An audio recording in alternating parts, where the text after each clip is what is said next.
The chamber of the Galactic Council stretched high above the floor, where 347 human soldiers stood in chains. 7 species made up the Council, and their representatives sat on elevated platforms that surrounded the prisoners. Like a circle of judgment, the Krellians with their blue-scaled skin sat to the left, and their black eyes showed no emotion as they watched the humans below. The Solarians occupied the highest platform, and their crystalline bodies refracted the light into 1,000 colors. Across the chamber walls, Admiral Victoria Chun watched the trial from Earth through a live broadcast feed, and her hands gripped the edge of her desk until her knuckles turned white. Her daughter Sarah stood among the bay prisoners in the front row, and the young lieutenant's face remained calm despite the chains that bound her wrists. Ambassador Marcus Webb sat in the observer section of the council chamber, and he had argued for 3 days straight trying to save the human soldiers from this mockery of justice. The charges were clear. According to the High Arbiter, who was a Thalarian named Crystalisha, humans had defended the colony of New Saskatchewan with what the council called excessive force. The Krellian annexation fleet had arrived at New Saskatchewan 6 months ago, demanding the human colonists surrender their world for Krellian expansion. The colonists refused, and the human colony defense fleet arrived to protect the farmers and families who had built lives on that world. The battle lasted 2 days, and when it ended, the Krellian fleet lay in ruins around the planet. 40,000 Krellian soldiers died in that battle, and the council called it a massacre. The humans called it defense. High Arbiter Crystallis raised one crystalline appendage, and the chamber fell silent. The evidence is clear, Crystallis said, and his voice echoed through translation devices in every language known to the galaxy. These human soldiers used weapons of mass destruction against a peaceful annexation fleet. Ambassador Webb shot to his feet, and his voice carried across the chamber despite his lack of any amplification device. Peaceful? Webb shouted, and his face turned red with anger. The Krellians fired first, and they targeted civilian population centers. The Krellian representative named Krelther clicked his mandibles in what passed for a laugh among his species. The humans could have surrendered, Krelther said, and his translated voice sounded amused. Instead, they chose violence, and now they must face the consequences of their barbaric nature. Victoria Chun watched from Earth as the trial continued, and every word from the council representatives made her blood run colder. They had decided the verdict before the trial even began. This was not justice, but a demonstration of power meant to put humanity in its place among the older civilizations. Humanity had joined the Galactic Council only 50 years ago. After achieving faster than light travel, the Council had welcomed them with open arms at first, but that welcome had grown cold as humanity expanded and prospered. The newer species was supposed to be grateful and submissive. Instead, humanity built colonies and defended them, and refused to bow to species who had been traveling the stars for millennia. The Council could not allow such defiance to go unpunished. High Arbiter Crystallis read the verdict, and his crystalline face showed no emotion as he condemned 347 soldiers to death by the authority of the Galactic Council. Crystallis intoned, and his words fell like hammers. These prisoners are found guilty of war crimes and crimes against galactic peace. The sentence is death by molecular disintegration, to be carried out immediately and broadcast across all council networks as a warning to those who would choose violence over diplomacy. Victoria Chun felt her heart stop in her chest as she heard those words. Ambassador Webb was already running toward the exit of the council chamber, and he knew he had minutes at best to reach his ship and escape before the council arrested him. Too, on Earth, the United Nations Security Council assembled in emergency session, and every screen in the chamber showed the live feed from the council homeworld. The execution chamber was a simple white room with clean walls and a floor that gleamed under bright lights. The prisoners were led in one by one, and Victoria Chun forced herself to watch every single death. She owed them that much at least.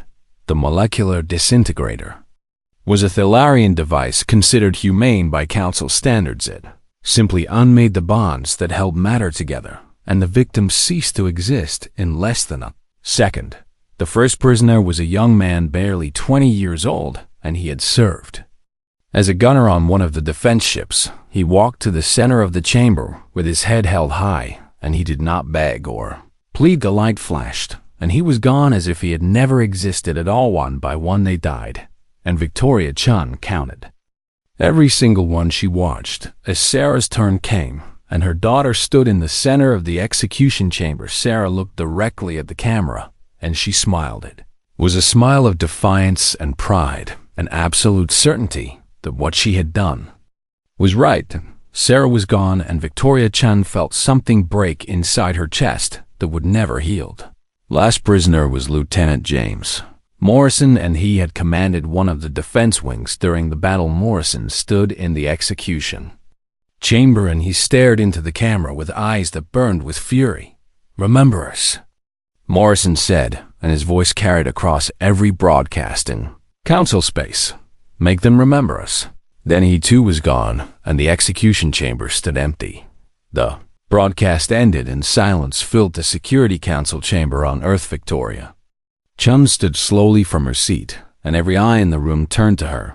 "Recall all human vessels from Council space," she said, and her voice held no emotion at all. "Withdraw all ambassadors and diplomats immediately. Notify all colonies to cease all communication and trade with Council species." The Secretary General of the United Nations leaned forward in his chair. "Admiral," he said carefully, "are you recommending what I think you're recommending?" Victoria Chun looked at the man who led humanity's civilian government, and her eyes held something the Secretary General had never seen before. "I am recommending Total War Protocol Omega," Chun said. Every council member species knew about these executions, and not one of them spoke against it. They murdered our people for defending their homes. I recommend we show them exactly what humanity is capable of when you make us angry. The vote was unanimous, and for the first time in human history, every nation on Earth stood united with a single purpose. Ambassador Webb's ship had already launched from the Council homeworld, and he sent one final message before entering. Faster than light travel. The Terran Republic hereby withdraws from all treaties with the Galactic Council. Webb's message stated, "We consider ourselves at war with every member species. You have murdered our soldiers and broadcast their deaths as entertainment. Now you will learn what it means to face humanity unchained." On the Council homeworld, representatives gathered to discuss the Human Declaration of War. Krelther laughed, and his mandibles clicked with amusement. "They are one species against 7, he said. "They have 200 warships, and we have 10,000. This war will be over in a month, High Arbiter." Crystalis was less certain, and something in the human ambassador's final message troubled him, but the Council voted to ignore the human threats, and they began mobilizing their fleets for what they assumed would be a quick and decisive victory. They had no idea what was coming. Humanity had spent 10,000 years fighting itself and perfecting every possible way to kill now. All that knowledge and all that rage had a single target. The galaxy was about to learn why you never back a human into a corner, and why you never ever make them watch their children die. Earth went dark within 48 hours of the executions. Every human colony ceased all broadcasts to Council space, and merchant vessels turned away from alien ports without explanation. Human diplomats evacuated from Council worlds, and they left behind empty embassies with locked doors. The Galactic Council interpreted the silence as fear, and they believed humanity was retreating to lick its wounds. Krelther addressed the Council with confidence dripping from every translated word. "The humans are running scared," he announced to the assembled representatives. "They know they cannot stand against our combined might." But in the Sol system, something very different was happening. The United Nations Security Council had invoked Total War Protocol Omega, and a Transformation began immediately. Every civilian factory on Earth converted to military production within a week. Automobile plants that once built cars now assembled ship components. Food processing facilities were retasked to produce military rations. Universities became training centers for officers and engineers. 12 billion humans mobilized for war, and they did so with a unity that would have terrified the Council if they had been paying attention. Admiral Victoria Chun stood in the command center of the Mars orbital shipyards and watched as construction crews worked around the clock. The shipyards had always operated at capacity, but now they ran at 400% of their peacetime output. New ships emerged from the construction bays every 6 hours, and most of them were designs the Council had never seen. Chun walked through the classified section of the shipyard where Project Reaper was taking shape.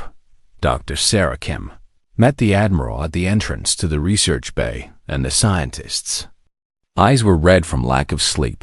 "Show me," Chun said simply. Dr. Kim led her through corridors lined with armed guards until they reached a massive hangar bay. Inside the bay sat 300 sleek black vessels that seemed to absorb light rather than reflect it.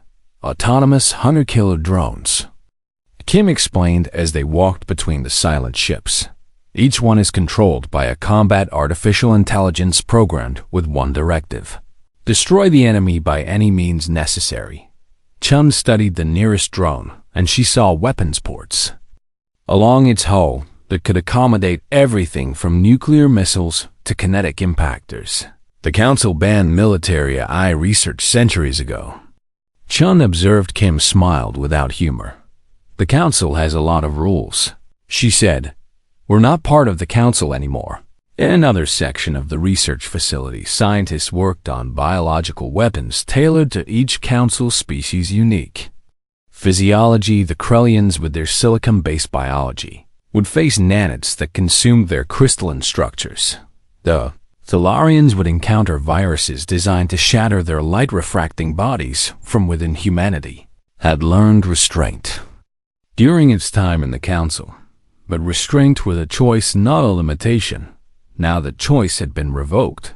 While Earth prepared for open war, the real work was happening in the shadows. Colonel Marcus Drake led humanity's Special Operations Forces, and he had volunteers lining up faster than he could process them. Every soldier wanted revenge for the 347. Drake chose his teams carefully, and he selected men and women who could pass for civilians in Council space. The first mission targeted Krelthor himself. The Krellian representative, who had laughed during the trial, lived in a fortified compound on the Krellian homeworld. His security was considered the best in Council space, with force fields and armed guards and orbital defense platforms. None of it mattered. A team of 6 humans infiltrated the compound over the course of 3 weeks.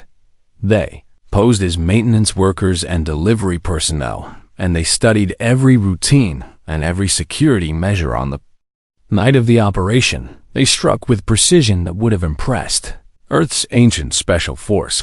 Krelthor's security system went offline for exactly 40 seconds. In those 40 seconds, the team entered his personal chambers and they delivered a poison derived from Earth's most toxic organisms. The poison was unknown to Krellian medicine, and it was designed to be slow and agonizing. Krelthor lived for 6 hours after the team left, and his death was broadcast as a mysterious illness. The humans left a message in his chambers, written in a way only Council intelligence would find it.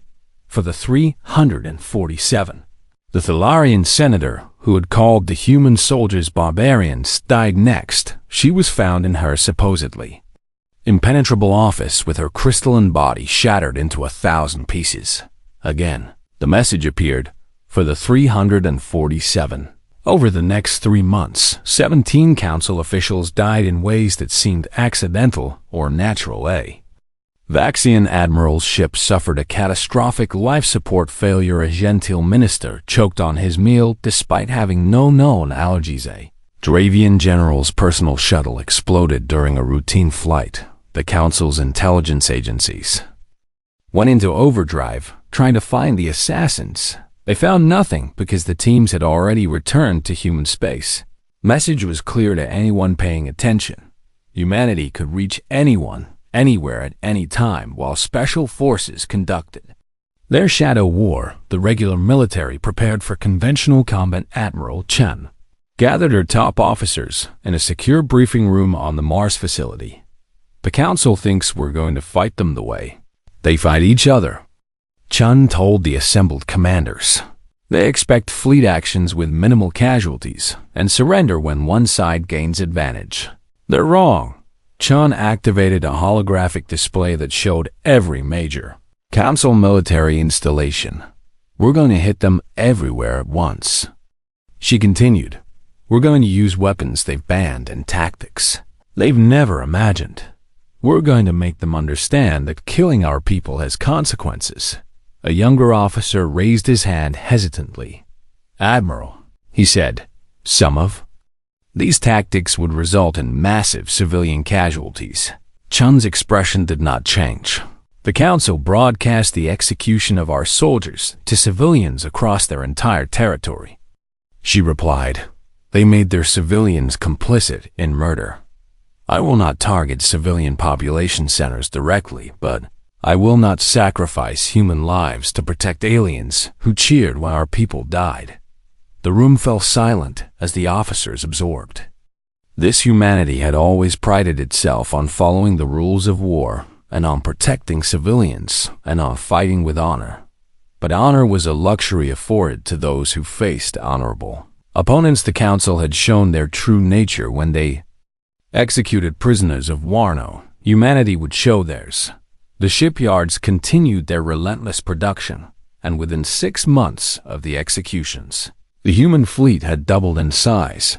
Most of the new ships were automated drones that required minimal crew. Humanity had learned from its own history that the side willing to spend more lives usually won, but they had also learned that technology could change that equation. While the Council mobilized their grand fleet of 10,000 ships, they failed to notice the small stealthy vessels that slipped past their defenses. Human stealth ships positioned themselves throughout Council space, and they carried weapons that would activate when the war began in earnest on Earth itself. Massive underground facilities were constructed to house the civilian population in case of attack. Humanity remembered its own nuclear age and the terror of mutually assured destruction. The Council had never faced such fears because their wars were civilized affairs. That was about to change. Admiral Chen received regular reports from intelligence sources throughout Council space. The Council was growing nervous as the human assassinations continued. They had mobilized their fleets, but they could not find the human military. The human colonies had gone completely silent, and Council scouts who approached them never returned. 6 months after the executions, Chen received confirmation that all preparations were complete.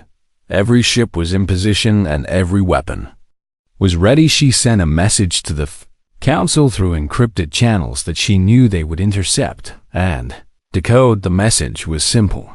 You have 30 days to surrender the individuals responsible for ordering the executions, disband the Council, and grant reparations to the families of the murdered, or we will burn every Council world to ash. This is not a negotiation. This is a courtesy. The Council's response came within hours. High Arbiter Crystallis appeared on every broadcast channel. In Council space, humanity has revealed itself to be the barbarians we always suspected. Crystallis announced, they reject peace and embrace violence. The Council will crush this rebellion and bring the humans to justice. A grand fleet of 10,000 ships began moving toward Earth. The Council representatives celebrated what they assumed would be an easy victory. They still did not understand what they had awakened in the Mars Command Center. Admiral Chen watched the Council fleet approach, and she felt no satisfaction. This war would cost millions or even billions of lives on both sides, but the Council had made their choice when they murdered 347 soldiers. Now they would face the consequences. Chen gave the order that would begin humanity's first interstellar war. All units. She transmitted across secure channels. Execute Operation Reaper. Show them what happens when you make humanity angry. The Krellian military shipyard at Epsilon Krelli orbited a gas giant in the heart of Krellian spacehead. Was the largest military construction facility in the entire Council, and it had built the fleet that attacked New Saskatchewan Admiral Victoria. Chun chose it as humanity's first target. For exactly that reason, Commander Liu stood on the bridge of the TRNS Vengeance and watched as 200 human vessels emerged from faster-than-light travel at the edge of the Epsilon Krelli system. The Krellian defense sensors detected them immediately. An alarm screamed across every military installation in the system. Admiral Krelvis commanded the Krellian Home Defense Fleet, and he smiled when he saw the human force. His fleet numbered 600 ships against only 200 human vessels. Odds were in his favor by a significant margin. All ships prepare for combat. Krelvis ordered through his command network. Show these primitives what real military power looks like.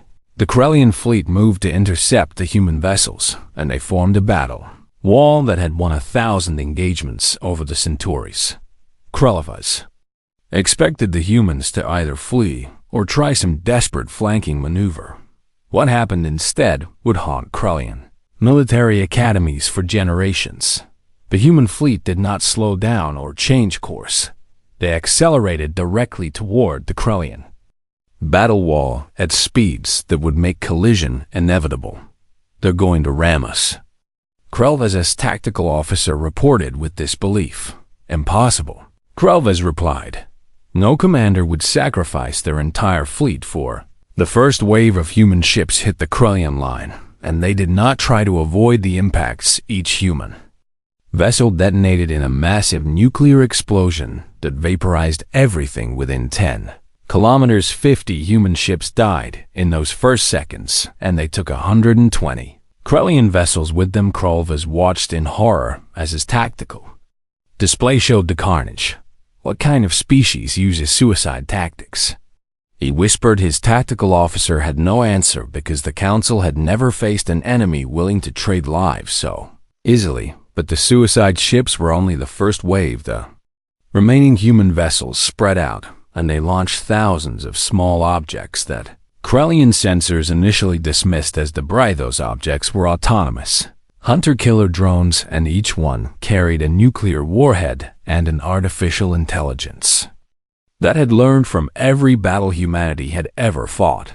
The drones swarmed the Krellian fleet like angry insects, and they were too small and too numerous for point defense systems to stop. Krelvis ordered his ships to activate their defensive shields, but the drones were already inside the defensive perimeter. First drone hit the battleship Crimson Warrior, and it punched through the hull before detonating its warhead inside the engineering section.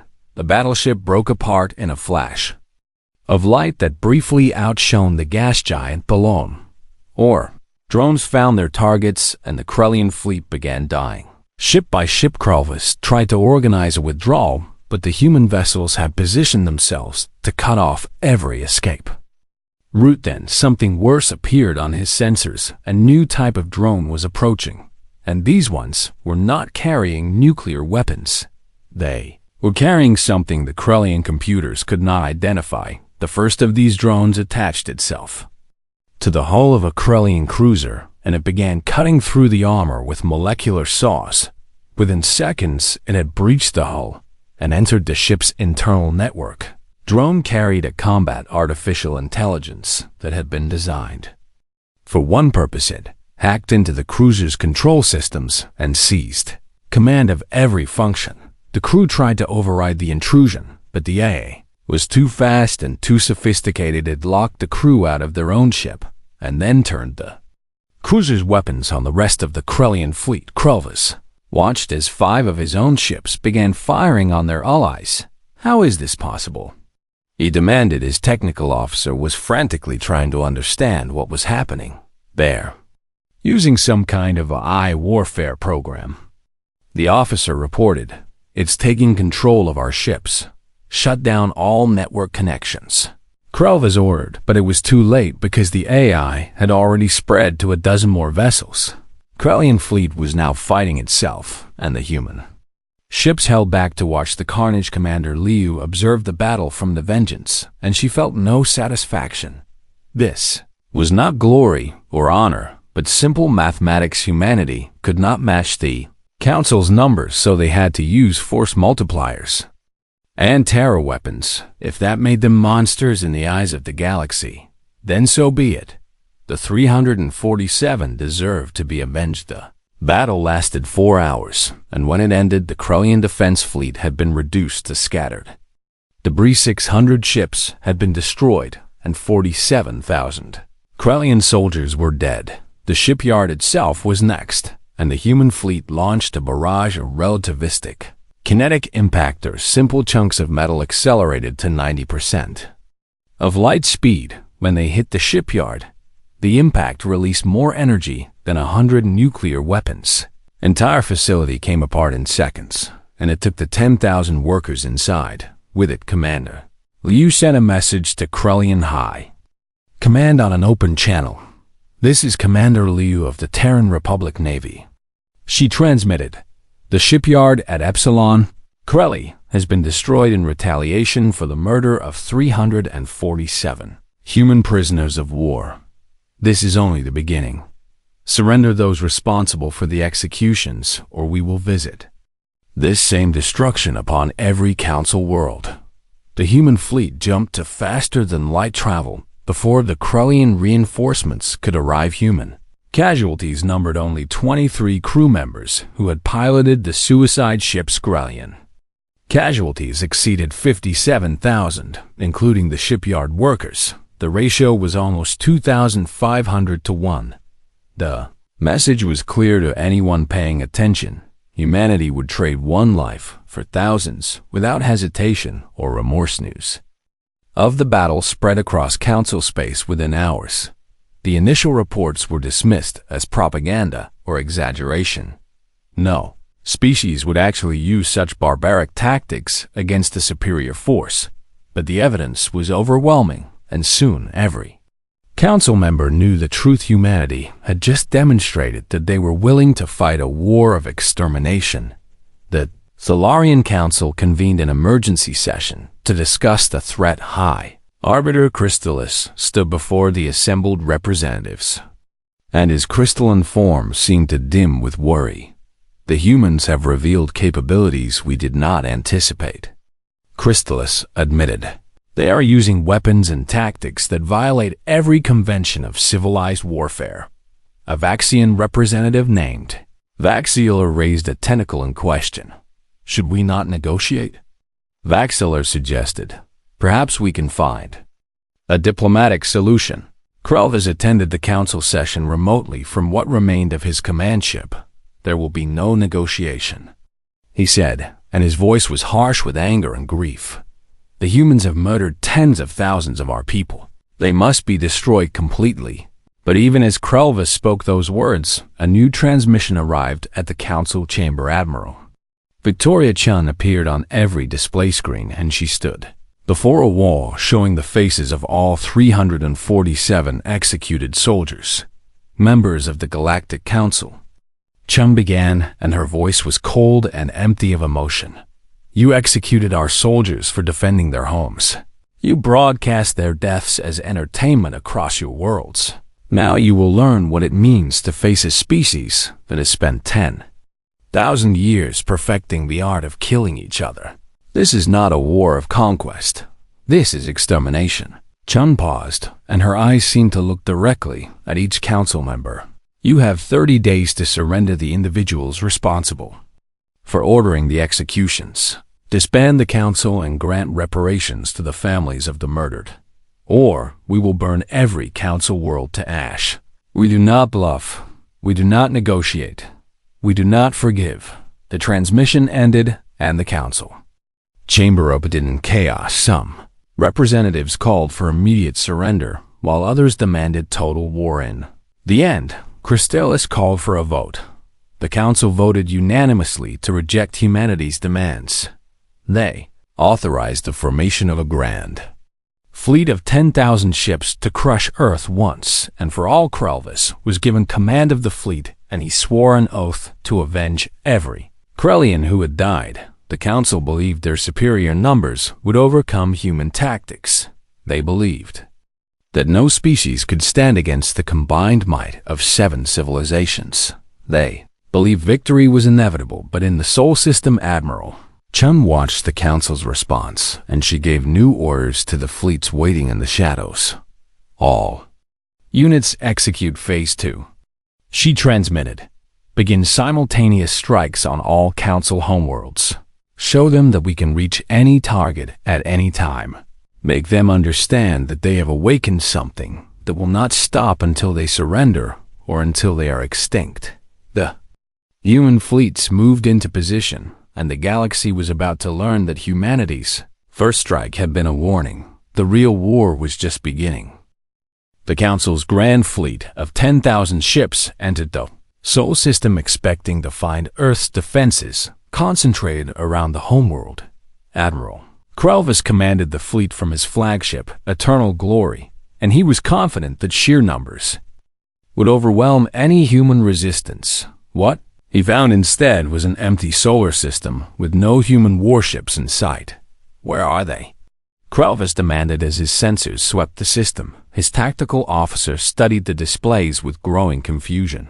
We're detecting automated defense platforms around the outer planets, the officer reported, but no sign of the main human fleet. Krelvis felt a cold sensation spreading through his body. Humans had abandoned their own homeworld. It made no strategic sense unless they were planning something unexpected. All ships proceed with caution. He ordered, activate full sensor sweeps and watch for ambush. The Council fleet advanced deeper into the solar system, and they passed the orbit of Neptune without incident. Then the first platform activated had been disguised as a simple asteroid. Drifting in the Kuiper Belt, when the Council fleet came within range, it launched a salvo of missiles that traveled at 95% of light speed. The missiles hit 3 Council ships before anyone could react. At relativistic velocities, the impacts released energy equivalent to antimatter explosions. 3 ships simply ceased to exist as they were vaporized by the kinetic impacts. Krelvis ordered his fleet to return fire, but the platform had already gone silent again. Locate and destroy all platforms, he commanded, but the platforms were everywhere, hidden in asteroids and on moons and in orbital debris around every planet. They had been placed over months of preparation, and each one was autonomous and intelligent. The Council fleet advanced under constant harassment, and every few minutes another ship would die to a relativistic missile or a nuclear mine. By the time they reached the orbit of Mars, they had lost 300 vessels. Then, the real defenses activated. Saturn's rings erupted with weapons fire as thousands of autonomous drones emerged from hiding. Each drone was small and fast and carried enough firepower to threaten a capital ship. Council fleet found itself surrounded by enemies that seemed to be everywhere at once. Krelvis tried to organize his forces, but the drones used tactics no living pilot would attempt. They rammed ships at full speed and detonated nuclear warheads in suicide runs. They launched nanite swarms that consumed ship hulls molecule by molecule. They hacked into Council systems and turned ships against their own allies. One particularly horrifying weapon appeared as the fleet approached. Jupiter Council ships that had been captured in previous engagements suddenly activated. Their crews were already dead, but the ships still functioned under AI control. These ghost ships were packed with nuclear weapons, and they threw themselves at the Council fleet in waves of destruction. A Thalarian cruiser watched in horror as one of their own battleships approached on a collision course. The cruiser's captain tried to hail the battleship, but received only static. The battleship crashed into the cruiser at ramming speed, and both ships exploded in a fireball that consumed 2 nearby destroyers' crevels. realized with growing dread that the humans had turned the entire Sol system into a death trap. Every planet and every moon and every asteroid belt was weaponized. His fleet was being ground down by attrition, and they had not even reached Earth yet. But while Krelvis struggled in the Sol system, the true human offensive was happening elsewhere on 7 different worlds across Council space. The sleeper weapons that humanity had positioned months ago all activated simultaneously. The Thalarian homeworld of Crystal was the first to report contact. Relativistic impactors rained down from orbit without warning. Simple asteroids that had been accelerated to near light speed in deep space when they hit the surface. The impacts were equivalent to nuclear weapons. 7 major cities were destroyed in the first 30 seconds. The Thalarian defense fleet scrambled to respond, but the impactors were already in atmosphere. There was no defense against weapons traveling that fast. The impactors had been aimed at military installations and industrial centers. Thalarian casualties numbered in the millions within the first hour on the Krellian homeworld. A different nightmare was unfolding. Biological weapons tailored specifically to Krellian physiology spread through the military districts. The plague was engineered to target the crystalline structures that made up Krellian bodies. Infected individuals began to crack and shatter from within. The Krellian military had no defense because they had never encountered biological warfare before. The Council had banned such weapons millennia ago, as barbaric and unnecessary. Humanity had not agreed to those bans. The Vaxian homeworld faced nanite swarms released from stealth satellites. The self-replicating machines consumed industrial facilities and weapons factories. Vaxian engineers tried to stop the spread, but the nanites adapted faster than any countermeasures. Within days, the Vaxian military production capacity was reduced to 0. Each Council homeworld faced a different nightmare tailored to their specific vulnerabilities. The Gentil faced quantum-entangled bombs that detonated inside their shielded cities. The Dravians encountered chemical weapons that turned their methane atmosphere toxic. Ralphie homeworld's orbital defense network was hacked and turned against the planet itself. Humanity had studied every Council species for 50 years. They knew the biology and the technology and the psychology of each civilization. Now they used that knowledge to prosecute a war of unprecedented brutality. High Arbiter Crystallis watched from his command bunker as Crystalla burned. Reports flooded in from every Council world, and each one told the same story. Humanity was striking everywhere at once with weapons that violated every convention of civilized warfare. Civilian casualties were catastrophic because the Council had never prepared for total war. Their cities had no hardened shelters, and their populations had no civil defense. Training the concept of total war was so foreign to them that they had no infrastructure to protect their people. Crystallis tried to coordinate a response, but the Council's communication networks were being jammed by human cyber warfare. Each world was fighting alone, and each world was losing. On the Thalarian homeworld, a young crystalline child named Dela huddled with her family in the ruins of their home.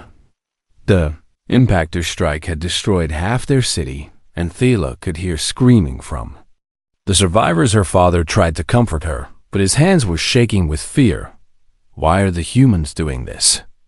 Thela asked her. Father had no answer, because the Thalarian people had supported the execution of the human prisoners. They had believed their government when it said the humans were dangerous and needed to be controlled. Now they were paying the price for that belief. Similar scenes played out across every Council world as billions of civilians faced the consequences of their leaders' decisions. In the Sol system, Krelvis made a desperate decision. His fleet had been reduced to 7,000 ships, and they were still days away from Earth, but he had one weapon left that might turn the tide. The Planet Killer was a weapon that had been outlawed by every galactic treaty, and it existed only as a deterrent. A massive bomb that could shatter a world's core and render it uninhabitable. Lemuliz knew that using it would make him a war criminal by the Council's own laws, but the Alternative was watching his civilization burn. He gave the order to arm the weapon and target Earth. The massive device was launched from his flagship toward the blue-green world that had spawned humanity. Admiral Victoria Chun watched from her command ship. As the planet killer approached Earth, she had anticipated this move and prepared a response. All wings. She transmitted on an emergency channel. This is Admiral Chun. The Council has deployed a planet killer weapon targeting Earth. I need volunteers for a suicide intercept mission. The response was immediate and overwhelming. 300 pilots volunteered within seconds. Chun chose 30 of the best, and they launched in small, fast interceptors there. Mission was simple but fatal. Intercept the planet killer in deep space and manually detonate it away from Earth. The pilots knew they would not survive, but they did not hesitate. Lieutenant Commander James Park led the volunteer wing. He was the son of one of the 347 executed soldiers. As his fighter approached the planet killer, he opened a channel to Admiral Chun. Tell my dad's family that I finished what he started. Park transmitted. Tell them we protected Earth. Chun watched as the 30 fighters surrounded the planet killer. They synchronized their approach and then rammed the device simultaneously. The explosion lit up the solar system like a new star. Planet killer detonated in deep space far from Earth. 30 pilots were vaporized instantly, but Earth server Veg Rolovas watched his final hope die in that flash of light. His fleet was being systematically destroyed by automated defenses. His homeworld was under attack. His people were dying in numbers that made his mind refuse to process the reality. He opened a communication channel to High Arbiter Crystallis. The humans cannot be defeated by conventional means. Krelvis reported. They fight without honor and without mercy. They are willing to sacrifice everything to win. We must surrender before they exterminate us all. 18 months after the execution of the 347, the Galactic Council sent a formal surrender to Earth. High Arbiter Crystallis transmitted the message himself, and his crystalline form seemed dimmed and cracked. The Galactic Council requests an immediate ceasefire. Crystallis stated, we acknowledge that the execution of human prisoners was a grievous error. We offer unconditional surrender and acceptance of all human terms. Admiral Victoria Chun received the transmission in her command center on Mars. She looked older than she had 18 months ago, and her hair had gone completely gray. The war had cost humanity dearly. 5 billion humans were dead from Council attacks on Earth and the colonies. 3 human colonies had been completely destroyed, including New Saskatchewan, where the whole conflict began. Earth's biosphere was scarred by the nuclear and biological weapons the Council had used in their desperate final offensive, but humanity had won. Chun sent a response to Crystallis within the hour. The Terran Republic accepts the Council's surrender. She transmitted, peace negotiations will be held on the neutral moon of Talos. 7 in 30 days. All Council military forces will withdraw to their home systems immediately. Any violation of this ceasefire will result in the complete destruction of the violating species' homeworld. We do not make empty threats. The Council complied without argument.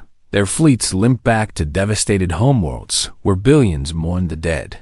The final casualty count from the war was staggering. 7 billion Council citizens dead from human attacks. 5 billion humans dead from Council retaliation. Entire cities had been reduced to radioactive craters. Planets that had known peace for millennia were now graveyards. The peace conference convened on schedule at Talos 7.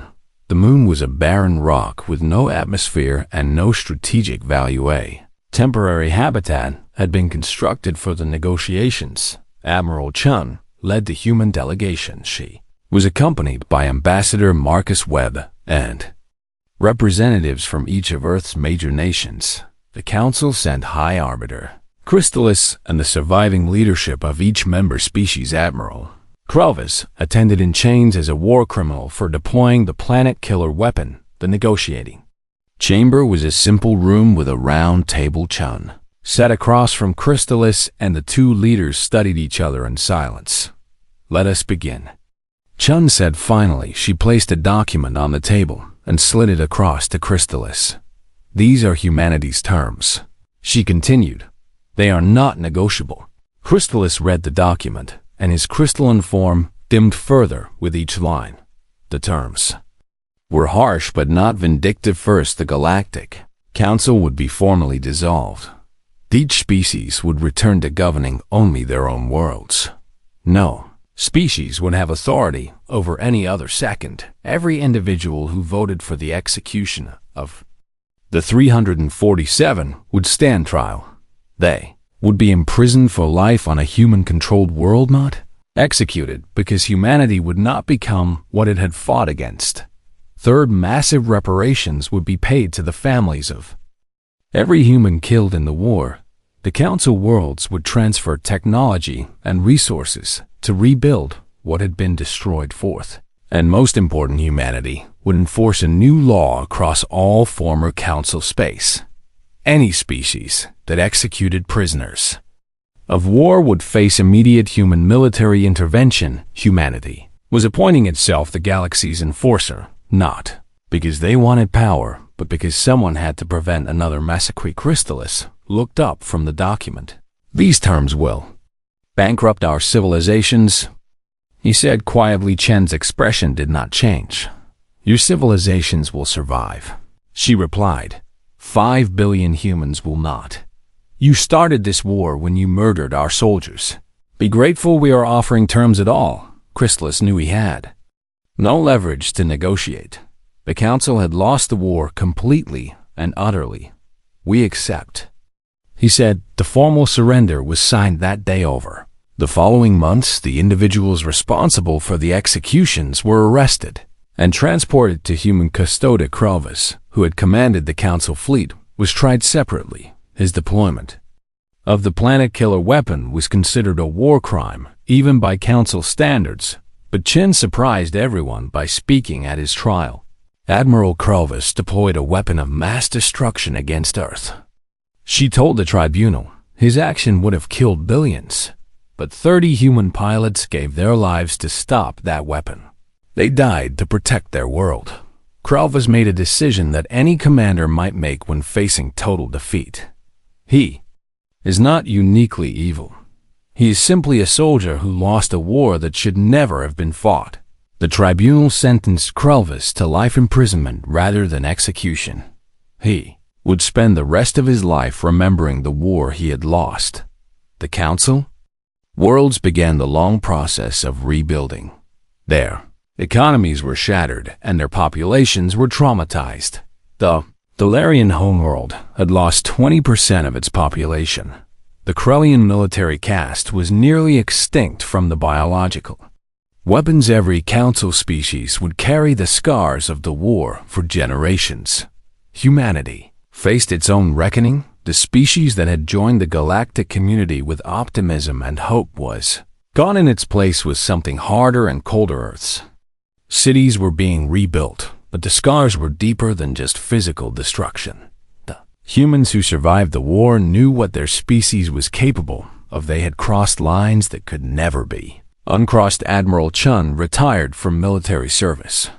5 years after the war ended, she spent her remaining years at the Memorial of the 347.